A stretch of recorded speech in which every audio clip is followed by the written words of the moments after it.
In 1961, a theoretical physicist sat in the audience at a talk in London. His name was David Bohm. He was one of the most original minds in modern physics. The man speaking was not a scientist. He had no university degree. He had never run an experiment. His name was Jiddu Krishnamurti. And he was saying something Bohm could not stop thinking about. 4 words. The observer is the observed. Bohm had spent years on a problem in physics, that the observer cannot be cleanly separated from what is observed. He had reached it through the mathematics of quantum mechanics. And here was a man who had reached the same place from a completely different direction. Not through equations, through direct inquiry into the nature of the mind. In 1965, Bohm was invited to a small group in Switzerland to talk with Krishnamurti directly. That conversation was recorded. It was the first of many. They would keep talking for nearly 20 years. Quantum mechanics has an unsolved problem at its core. It is called the measurement problem. At the heart of it sits a question physics has not answered. What exactly is an observer? And can it ever be fully separated from what it observes? Krishnamurti had been sitting with that question for decades. Start with physics. Precisely. Quantum electrodynamics is one part of quantum theory. Its predictions match experiment to more than 10 decimal places. It is among the most precisely tested ideas in all of science. And yet, at the foundation of quantum mechanics sits something unresolved. Before you measure a quantum particle, it does not have a single definite state. It exists in what is called superposition, a combination of possible outcomes described by a wave function. The moment you measure it, you get one definite result. The other possibilities vanish from view. The question physics cannot fully answer is simple to ask. What counts as a measurement, and why does one outcome appear and not the others? Here is the strange part.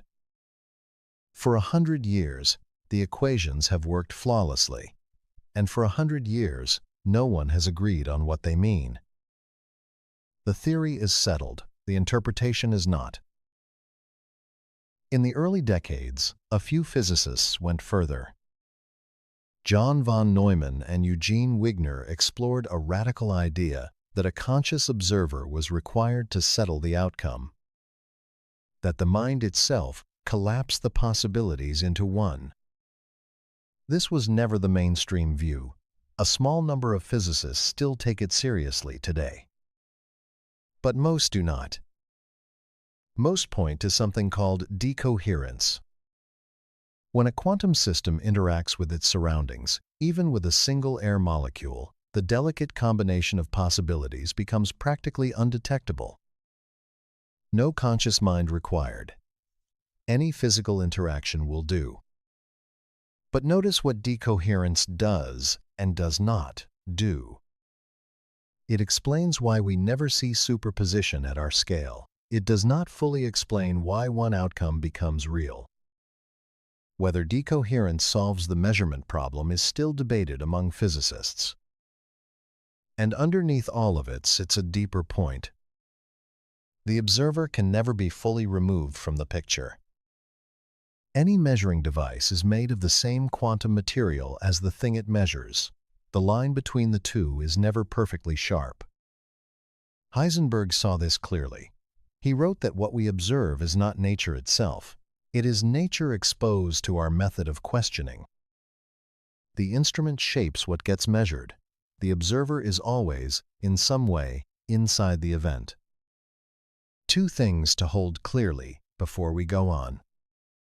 First, the measurement problem is not about mysticism. Decoherence is rigorous physics. No consciousness, no spirituality required. Second, Krishnamurti was not making a claim about quantum mechanics. He had no interest in physics. He was investigating something entirely different. What follows is a structural parallel, two independent inquiries that arrived at a similar shape, one from physics, one from direct observation of the mind. Neither proved the other, neither caused the other. Same shape, different roots. So who was Krishnamurti? Born in India in 1895, he was taken up as a boy by the Theosophical Society. They believed he was to become a great world teacher. They built an organization around him, the Order of the Star, with tens of thousands of members. And in 1929, he stood up and dissolved it. He rejected the role entirely. He said truth cannot be handed down by any authority. It cannot be organized. It cannot be taught. It can only be found by direct investigation. For the next 50 years, that is what he did. Not ritual, not belief, not philosophy in the academic sense. Careful, first-hand inquiry into how the mind actually works. And one question kept returning. When I observe something, who is the observer? When I look at my own fear, there seems to be a division, a me that watches, and the fear over there. Krishnamurti looked very closely at that division. And what he found was this. The one who observes the fear is not separate from it. That observer is built out of past fear, past memory, past conditioning. It is made of the very thing it is looking at. The observer is the observed. This is not a poem, it is a precise description of the mind. When I try to control my anger, the one trying to control it is also anger. When I try to escape my conditioning, the one escaping is conditioned. And Krishnamurti made one careful distinction. He did not mean the observer becomes the tree it looks at. He meant something narrower and sharper. In the act of looking at yourself, the watcher and the watched are not two separate things. Observe closely enough, he said, and there is no observer standing apart. There is only observation. Now return to David Bohm.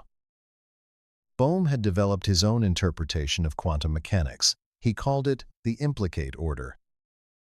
In his view, the universe is undivided at the deepest level. What looks like separate objects are surface expressions of one unbroken whole.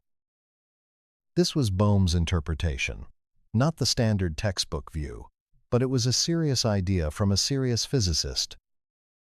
And it left him with a problem. His physics said the world was whole and undivided, but the theory still treated the observer as if it stood outside, looking in. Bohm called this the paradox of fragmentation. Then he encountered Krishnamurti. And Krishnamurti was describing the same problem, from inside the mind. The observer is not a separate point outside the observed. It is part of what it is looking at. So Bohm kept coming back. They had met at his talks in London in the early 60s. They spoke in Switzerland in 1965. 12 recorded dialogues in 1975. 15 more in 1980.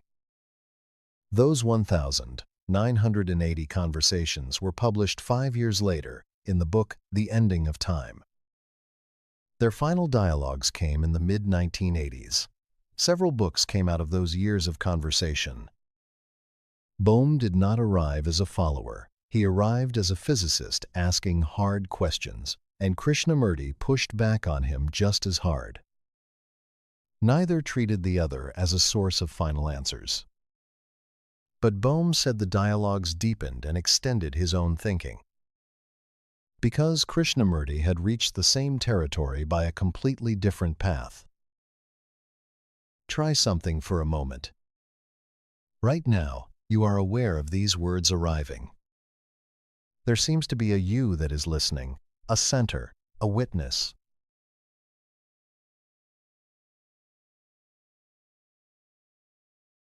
Now look for that center directly. Not the words, not the screen, the one who is receiving all of this. Where is it?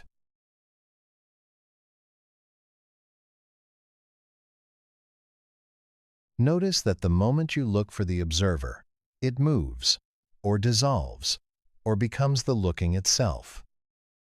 This is exactly what both Krishnamurti and the measurement problem are pointing at.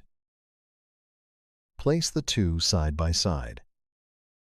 Quantum mechanics says the observer cannot be cleanly removed. Whatever instrument you use to look at a quantum system, it shapes what you find. The boundary between observer and observed is never perfectly sharp. Krishnamurti says the one who observes is not separate from the observed. The observer is built from the very thing it watches. The boundary between watcher and watched does not survive close attention. Two domains, two methods, two different centuries, and the same structural discovery. What both suggest is striking. The clean line between the one who looks and the thing being looked at may not be a fixed feature of reality. It may be a feature of the method of looking. Not that physics proves Krishnamurti, not that Krishnamurti predicted physics, but that two careful inquiries, pushing hard from opposite sides, arrived at a strikingly similar edge. And Bohm knew it. That is why he kept coming back. Not to find agreement, to find out whether the same territory could be reached from two directions. It could. Here is the investigation Krishnamurti kept pointing toward. Do not try to understand it first. Simply do it. Look at something in front of you right now, a surface, a shape, a shadow.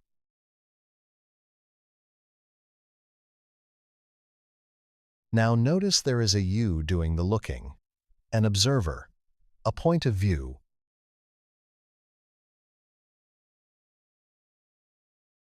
Now turn that attention back on itself. Look at the observer.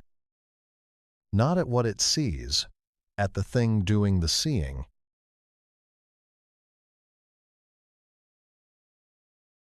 Notice what happens. The observer that seemed solid and separate becomes harder to locate. The boundary between the looker and the looking starts to blur.